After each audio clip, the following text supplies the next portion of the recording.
How's it going, everybody? Andrew Haggard here for another Two with Andrew. So, what we're going to be talking about today, it's not going to be a crazy long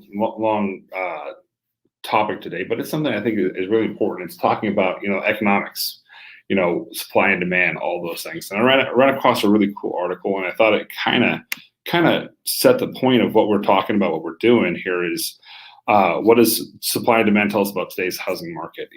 And I've talked about this quite often. The weirdest thing about our market today is usually we have a reverse cyclical effect of our sales and our property management. When sales are doing really well, property management dips and vice versa. But both sales and property management have both going extremely well over the last year and a half. And it's a weird situation. Now, the only issue with property management is a lot of our owners have decided to sell homes instead of keeping this property management. But we're seeing the trend go back to where we're seeing more properties stay rented. And a lot of the reason to that, I think, is homes are starting to sell for or rent for $200-300 a month more than it was previously, and that changes your ability to make a profit quite substantially in that regard. It's quite often the property management landlords are treated as villains and horrible and money grubbing and all those things. And what people don't seem to understand or appreciate is, one, a lot of them are not investors on purpose. We in El Paso, Texas, represent a very large community of people who are military. They purchased a home, they were happy, they were excited, they wanted to stay here, and the military told them, you're moving to Kentucky, you're moving to Hawaii, you're moving to Korea, wherever you're moving to. Well, unfortunately, one of the great things about a VA loan is it allows you to borrow 100% financing plus finance a VA funding fee. That's great when you're purchasing, but when you go to sell it, you now owe 103% of the value of your home. And your ability to turn around and sell that property are very difficult, if not impossible. So that means you now become a reluctant landlord. You are being forced by the military to move somewhere else. You put your home on the market to rent. You rent your home out. Hopefully you're making a profit. Usually you're breaking even. Now, breaking even now means, okay, I'm breaking even, but water heater needs to be replaced. That's $1,300. We just had a situation where a rock wall, because of the rain floods, fell down. It's going to cost between $20,000 and $30,000 to fix that rock wall. Nobody has that planned in their budget. I don't care who you are. Roofs need to be replaced. Sinks leak. Heaters need to be maintained and corrected. There's all sorts of fees that people don't think about. And remember, majority of our tenants, our landlords, I would say, are involuntary landlords. It wasn't their plan. It was never their goal to invest in real estate. It's just something that happened. And now they're trying to make sure they don't lose everything on that investment. So I just want to say that because I see so many blogs out there about evil landlords trying to be rich. And you've got to understand, every time you call someone to fix something, someone has to pay for it. And it's fun to sit there and say, oh, they're out here trying to make so much money off me. Property taxes. The average property I had last year, when tax assessments came out, went up a third of value. That means if it was $90,000, it went up $30,000 more to $120,000. And I'm being taxed on $120,000. That tax has to be paid by somebody. Either I now lose even more money every month on my home, or I have to raise rents. So before we're out there just demonizing everybody, something to think about. I think it's important. But let's talk about why our price is rising. According to the latest home prices report, home prices have risen 18% since this time last year. But what's driving this increase? 80% increase is huge. Recent buyers and seller activity data from the National Association of Realtors helps answer that question. When we take NAR's buyer activity data and compare it to the seller traffic during the same time frame, we can see buyer demand continues to outpace seller activity by a wide margin. In other words, demand for homes is significantly greater than the current supply. Here's just a thing showing state by state which ones are weak, stable, strong, and what's happening. So as you can see, a lot more buyer traffic this year over last year. And it's kind of crazy to see how just drastically that change has taken effect.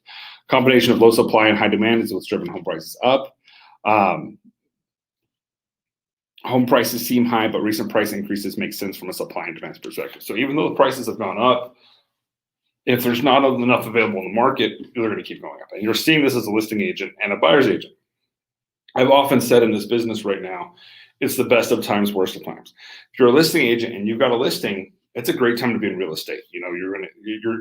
One of my agents just yesterday put a home on the market, had received 18 offers in a day period. That's crazy. It's unheard of. 3 years ago, if you'd have said that, people would have laughed at you. So it's great for her. It's a lot of work to go through and analyze and try to pick the best one with her client, but which one's going to make the most sense. As a buyer, that's 17 people out of 18 who are going to be disappointed, and are going to be even more generous when they do their offer the next time. So it's one of those things that we're just seeing a constant wave of, okay, I didn't buy this one, it's because it didn't give us money, I got to give even more. So that, I think, is what's also causing the rise in prices, is people are losing out over and over and over again, and to the point where they're saying, okay, well, we have to just offer the farm. Interest rates have stayed so low, it's made it where it's not drastic to pay a little bit more for the property. And Brian Burns did a fantastic class explaining, because interest rates are so low, you paying more, you're still even actually saving money when it's all said and done. Where are prices headed? Supply of homes for sale will greatly affect where prices head over the coming months. Many experts forecast prices will continue to increase, but likely appreciate at a slower rate. So they're still going to, everyone's saying they're still going to go up. They're not going to go up as fast as they did, and I think that's a good thing. Buyers hoping to purchase the home of their dreams may see this as welcome news. Perspective is important. A slight moderation of home prices does not mean prices will depreciate or fall. Price increases may occur at a slower price, but experts still expect them to rise. So if you're on that fence of, do I think it's time to, when is home prices going to go down? No one thinks they're going to go down anytime soon. So if you're waiting for the best time to buy, with interest rates where they are, this is really a good time to buy. If you're looking for the best time to sell, it's still an extremely good time to sell your home. And it's weird for me to say that in November, December, usually slower times in real estate. People start worrying about vacations. They start worrying about Thanksgiving and Christmas and all those things. And we see a lot more shortening of properties being rented, properties being sold, but we're not seeing that happen. As I said just yesterday, 18 offers on the market in one home. Home price forecasts for 2022, people are seeing an average of all forecasts of raising between 4.4% and 6%. What does this mean for home buyers? If you're waiting to enter the market because you're expecting the prices to drop, you may end up paying more in the long run. So the truth is, with inflation the way it is, the chances of interest rates staying this low are slim. So now is the time to buy. If you're thinking about buying, I strongly recommend getting out there, purchase a property now. I understand the frenzy. I understand the risk. I understand all those things. No one has a crystal ball. I can't tell you what's going to happen tomorrow, but the shortage of homes and another thing that's making the home prices, the shortage of homes, is builders can't build to the extent that people want them to build. And builders also are in a situation where the material costs are growing such a high rate that they can't just justify the prices. I mean, they can't say in 6 months what this home will cost, because we're seeing wood, nails, metal, every part of this aspect of a property drastically going up 70, 80, 90% in cost. So it's tough. It's a weird time out there. No one knows when it's going to end, how it's going to change.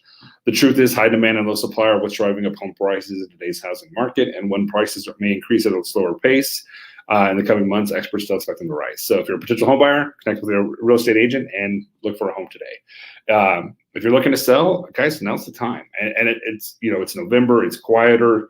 But it's not that quiet. We're still seeing a ton of movement on the market and some of things happening. So I hope this was helpful. I hope this was interesting for you guys to think about and talk about. Excuse me. Like I said, not a crazy long class today, but a good class. I thought it was something that was important. And just remember, if you hear people talking about how horrible property managers are and landlords and all those things, there's a lot of costs that people don't see, don't understand, don't think about, and they need to. There's definitely an important part of that aspect that needs to be discussed, because it's really easy to say, oh, how horrible it is. My evil landlord is just trying to make it rich, but taxes went up, that cost went up. The cost of everything, the cost of any repair. I mean, 2 years ago, a water heater was $900. We just got a water heater request of almost $1,400. That's a huge increase in the cost of a water heater that we now need to take into effect when we need to replace. Cost of everything is definitely going up. And the other issue we've got is that the number of people willing to work on a property is going down. It's getting harder and harder to find people, contractors, to work and to go out there, because they're so overbooked that they're saying, hey, I'll be out there, but it'll take me 3 weeks. And when you're a buyer or when you're a tenant and they tell you it's going to take 3 weeks to fix something, you think that we're slowing it down, we're doing what we can. Trust me, it doesn't mean no good to leave that home in bad shape for 3 weeks. I don't want it. It's going to make you angry. It's going to make there's more issue for things to more damages to happen. But just work with us. Understand this is the process that we're in. So with that, guys, I hope this was interesting. Hope it gave you some foresight into what could happen over the next year with properties. I do think interest rates are going to start to go up. It's just with inflation the way it's happening. It's just something that I see. In no way am I an economist, so I can't sit there and say for certain, but neither can they. So just interesting thoughts and stuff to think about, guys. Appreciate it. We'll see you next week.